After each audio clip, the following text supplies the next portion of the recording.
everyone, and welcome to News and Views for July the 24th, 2025. Another big weekend in town this weekend. We have the town's first multicultural festival happening at Riverbend Park on Saturday. Different booths, different entertainers, greetings from, the province, the town. Lots of things happening down there. Definitely worth checking out on Saturday. As well, Margaret Lawrence Home having a book sale out at the home, which is on First Street from the 25th to the 27th. Lots available there for your summer reading. And if you're heading out of town, this is the weekend of Austin's Thresherman's Reunion and Stampede, which is going from today, the 24th, right through to the 27th. No excuse for being bored this weekend. Definitely lots to do around the area, as there was last weekend as well. So we have plenty to show you on the show today of events that happened in the last weekend. First of all, we have some clips from the amazing race, which was in fact amazing.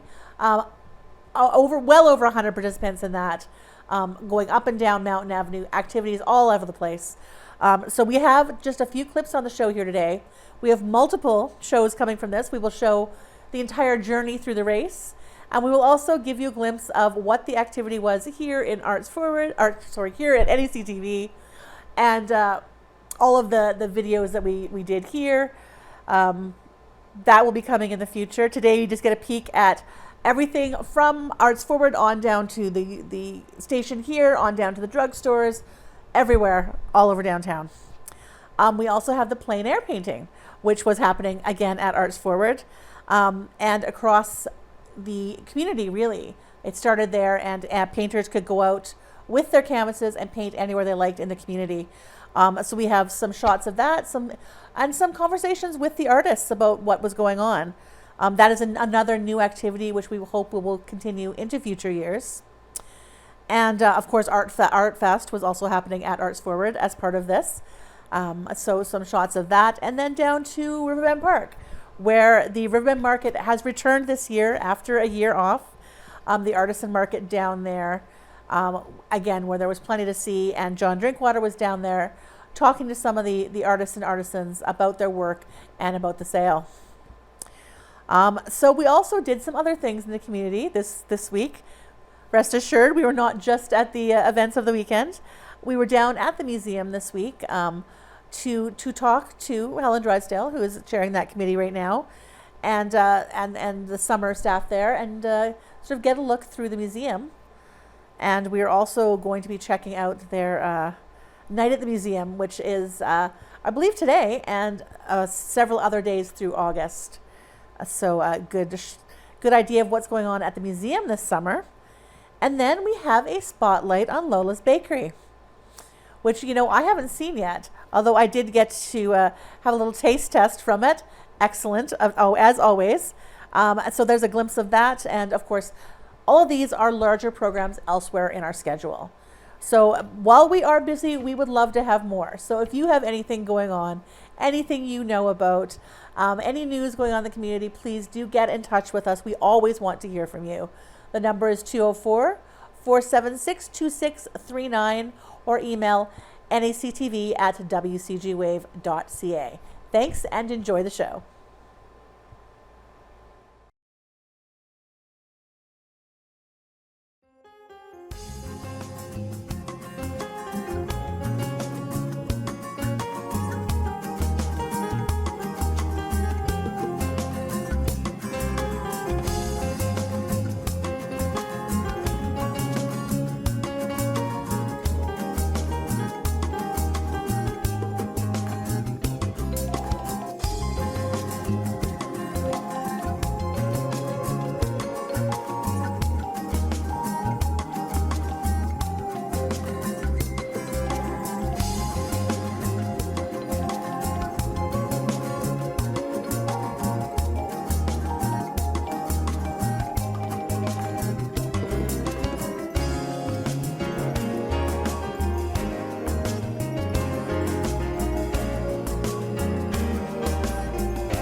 rag and a spray bottle if you're needing to mix any paints. Okay? So you are set to go wherever you like. So are you listing where people are painting, Adam? I probably should, I guess. That'd be interesting. So we've got like Riverbend. Yes. Yes. My name is Melissa Perieski, and I'm painting a bench for Neepawa Tourism. So it's to represent what they do, and there will be a website that you can access to see what's going on in town, and also a QR code. So it'll bring you directly to their website to see all the events and everything you can enjoy throughout the summer or throughout the year. Yeah. So this bench will be. Do you know where it will be?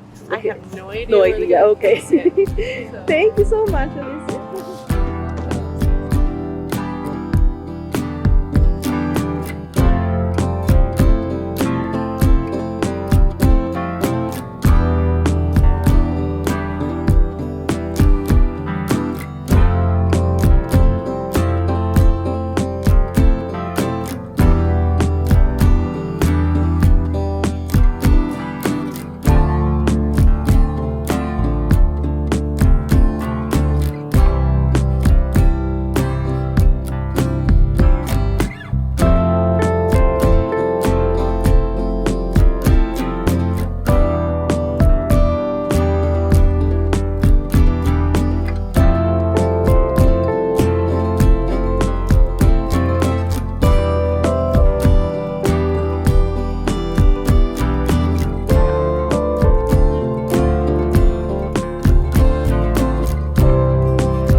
Hi, I'm Edric.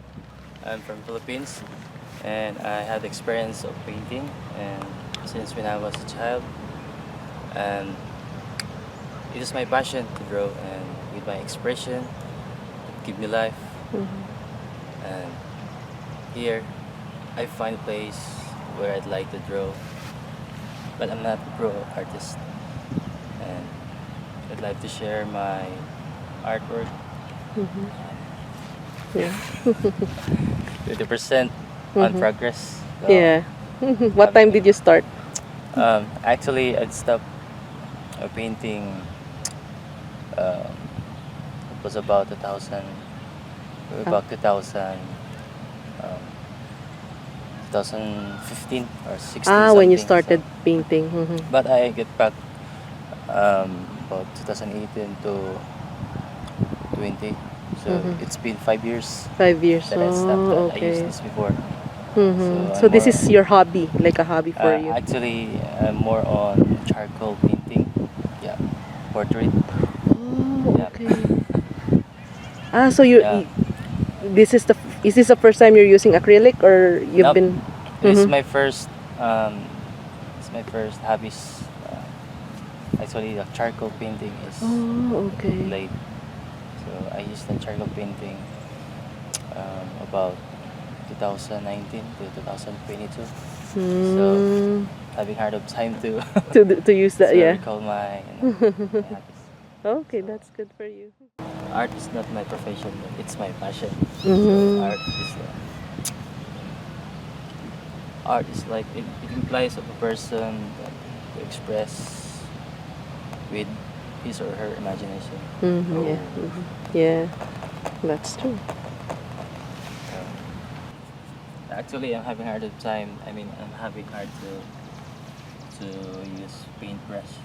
Because Usually you I used to, yeah, yeah, you're used to charcoal painting. No, yeah. Mm-hmm. Nabigla lang So ako. this is your first time to use acrylic, or Not, I used this before, but not often. yeah, but not often Mm-hmm. because working or studying. Ah, so also you're also studying. No, I'm working. Ah, okay. I'm working at High Life. Mm-hmm. And this is just your like after work. It's Yeah.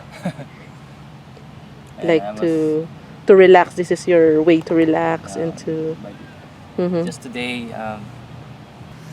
Hi, my name is Rima, and I am painting my view from here, Mm-hmm. the river, and the canvas is not finished yet. I am gonna submit it to Arts Forward, and I think that's it. Yeah. When did you start painting? Painting. Yeah. I think I was painting ever since Canada. I rarely paint in the Philippines. But I, I first started drawing when I was like probably 2020, I think. Mm-hmm. 2020, yeah. Mm-hmm.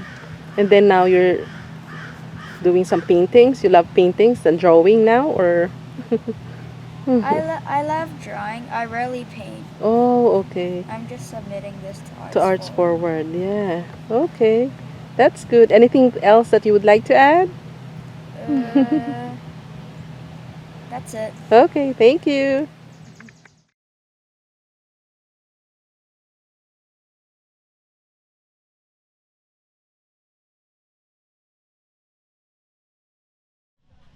Hi, I'm Tom Alexander, Tom's Plywood Things. Been doing this for about 10 years now. And it all started because one of my sons gave me a scroll saw. Worked from there to where I'm from Portage La Prairie. This is the first time I've been at Riverbend. I'd like to come back again someday, I hope. My stuff is all handmade. It's done with a scroll saw. The computer prints the pattern and I do the work. Tell me about a scroll saw. I don't know what there to tell about a scroll saw. If you remember, many years ago, a lot of people had a fret saw. It was about that long and you did it by hand. Well, this just has a motor that does the same thing. Okay. Yeah. It's much the same as what my mother used to do at the kitchen table when I was a kid. Yep. So you have to make sure that your fingers don't get in the way, right? It's pretty easy to do, not get your fingers in the way. It's one of those things that's very forgiving. Yeah. I think in 10 years I've nicked my fingernail more than anything else. You're just nicking a fingernail because you weren't watching when you were moving it. Everything I cut, I have a magnifying light. So everything looks bigger. You don't have as much problem with it. So you have a location at home? Yeah. I have a small shop, 10 by 16 shop, and I have 3 scroll saws and a whole bunch of other things all tucked into that thing in very little space. Hi, my name is Angela, and I am the owner of Daisy Joy Crafts, and I like to make things out of resin. What's your last name? Inkster. My name is Angela Inkster. Okay. Yeah. And you're from? Brandon, Manitoba. Okay. So what merchandise do you get involved in? Well, most of my stuff is made out of resin, and I like to put flowers and things like that into my resin. My favorite is probably my lady slippers, where I have dried lady slippers that I pick in the ditches, and then I encase them into resin. That is really wonderful. So this is my favorite. Yeah. Yeah. And I don't know. And then behind you? I have all sorts of beach type merchandise, also made out of resin, handmade in my home by me. I like to put things into resin, like these ones are marbles, into a tray. Cute little ducky trays. I have a brand new product, which is my clocks, which I'm also in love with. So where do you get the clocks from? Most of the ingredients I purchase online. Okay. The flowers, some I purchase, some I pick and press or dry myself. It's a combination. So going back to your wonderful lady My slippers, favorite, yes. how labor intensive is that? Fairly. I mean, I love looking for flowers, so I'm always in the ditches looking for flowers, picking flowers where there's thousands of flowers. So I'm not taking many, and then I have to dry the flower in silica sand for a few weeks, and then it takes about 3 stages of pouring the resin to get the flower totally encased in the resin. So yeah, fairly labor intensive, but I love it, so it's not like work. Tell me a bit more about the resin. Well, resin is just, it's like a plastic. I buy my resin from a company in Calgary called Magic Resin. They're a Canadian company, and it's essentially 2 parts of a liquid. You mix them together for 5 minutes, there's a chemical reaction, and then you pour it into a silicone mold, and it will take on the shape of whichever shape of mold you put it into. So every different... My name is Steven Alfaro, and this is the business Alfaro Art Creations. Bon. This is the owner, my mom. Hi, my name is Ligia. And this is my dad. Hi. Yeah, Alberto. Okay. So where are you from? Brandon, Manitoba. Okay. Yep. And who is the one with the inspiration to design these? That'd be my mom. We're just there for emotional support. Yeah. Okay. How long has she been involved in this? 5, 6 years probably. Okay. Now. Yep. Yeah. Did you have experience before this in other? Oh no. No. All from scratch. Okay. Hi, my name is Janet Rondo. I have beside here my sister Donna Pite, and we call ourselves Gone to Pots. My sister moved back to small town Manitoba, like we were raised in Minneapolis, Manitoba, and she moved back about a year ago. And since then I've retired, so we decided we needed to spend time together after years of being apart. And this is the result. Where did you get the inspiration from these unique works? Well, I had made one years ago myself. It's probably about 4 years old and it's still sitting on my deck. So when she came over and saw it, we just thought, oh, we could make some of those. It'd be fun. And we just bought paint and pots, and you can check the internet. There's all kinds of things out there. And we try to get some inspiration from that and change things slightly to suit us. And this is the result. Where do you obtain the pots, the receptacles here? What are they made of? They're terracotta pots. Okay. See the inside, those orange pots? So we buy them plain, like from Walmart, different stores, some online, depending on the size. And then we paint them up. Okay. Hi, my name is Krista and I own Paws and Prints. We are from Carberry, Manitoba, and we've been 3D printing for about 5 years. We got started doing the little trinkets and stuff like that when my coworkers were wanting to buy some, and I started selling them with my daughter, and that's how we got here. What's your last name? Krista Blair Pollock. Yeah. Okay. I don't even see it from the inside. So, are you trained in? Well, I've been doing it for so long. I've done a lot of research on it, and I've helped quite a few different people with getting into it as well. My nephew over there, he's getting into it as well, and it's just a really fun hobby. You gotta know technology, kind of mechanics, because you gotta break or fix machines that broke down, and yeah, you gotta kind of figure out different filaments and how to print with them. Silks need a little bit hotter and slower and stuff like that, so different materials.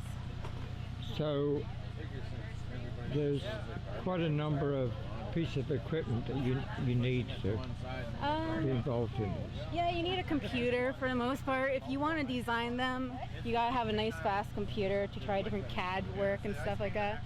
There's also smaller programs you can get on your laptop called Nomad Sculpt, and it's kind of like molding clay but online, and you can kind of do little animals and stuff like that through Nomad Sculpt. So yeah. So you have to have a certain amount of computer knowledge. Absolutely, yeah. Some computer knowledge, and as well as, like I said, tech and stuff like that. Mechanics, because you gotta learn how to change belts and all that kind of stuff, and change nozzles.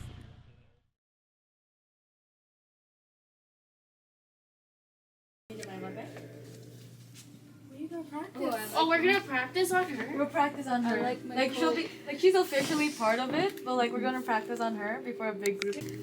Alright, so Night of the Museum is inspired by Ben Stiller's movie. That's the movie franchise, Night of the Museum. And I got really inspired by that movie, and I looked around to see if other museums were doing it. And so far they say it's a really good hit. So for the first time, Beautiful Plains Museum is going to try it out. We've got our volunteers and myself dressed up as like people from the past. So we're wearing 1970s dresses, 1960s. I'm wearing a 1960s dress with a 1930s apron. At the museum, you're gonna see really dark rooms. You're gonna see lots of barely lit items. So we encourage people to bring their own flashlights, their phones if they don't have a flashlight. We're allowing photography, but we don't allow video and audio recordings, just for like the safety of our staff and to protect the magic aspect of the whole event. We have 3 floors. The first floor, which is where you come in. The upper floor, where we have our military room and our children's room, and our basement. Out of those 3 floors, I believe our staff has agreed that the basement is the darkest, but the upstairs the creepiest due to the mannequins and the children's items up there. That can be pretty loud. You are gonna be given a train ticket, considering Beautiful Plains Museum used to be a trainway station. Back in the early days of Neepawa. And throughout your tour, your 30 minutes of touring, you're going to be given a couple pieces of paper with some items that you're going to try and find. And every time you find an item, one of the staff members will be checking off or using a bingo dabber to mark that this place has been explored, and you are protected by the museum, and you are protected from any of the artifacts here that are out for blood, kind of. But that's just the imagination thing. No one's gonna actually hurt you.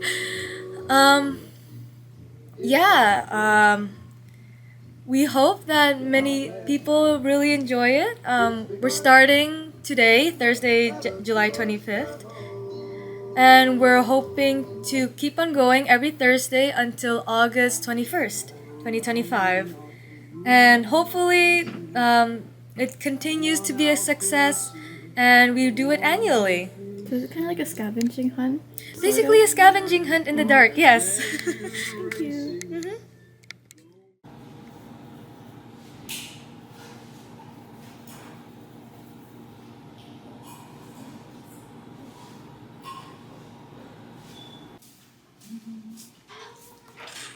This is Jumar's cousin. She just moved in here from Saskatchewan. Yeah, and she's doing help. Hi guys. This is Kara. And she just wants to take a look in our picture. So this is the show pau. We do a lot of show pau every week. This is James, and that's Linden.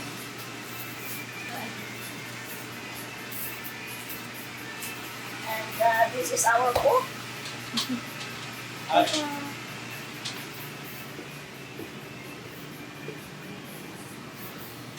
And Jomar.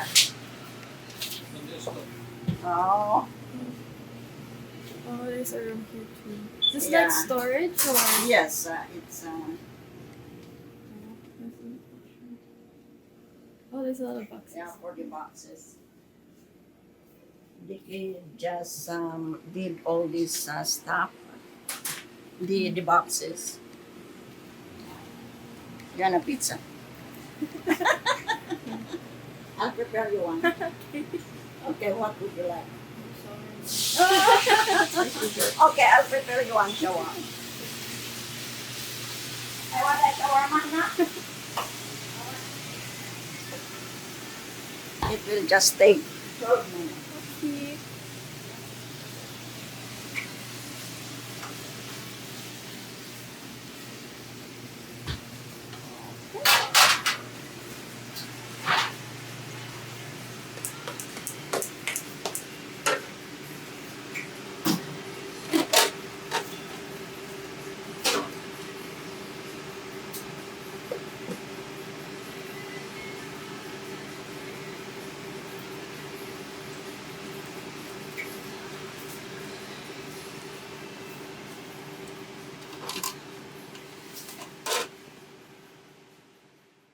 Okay.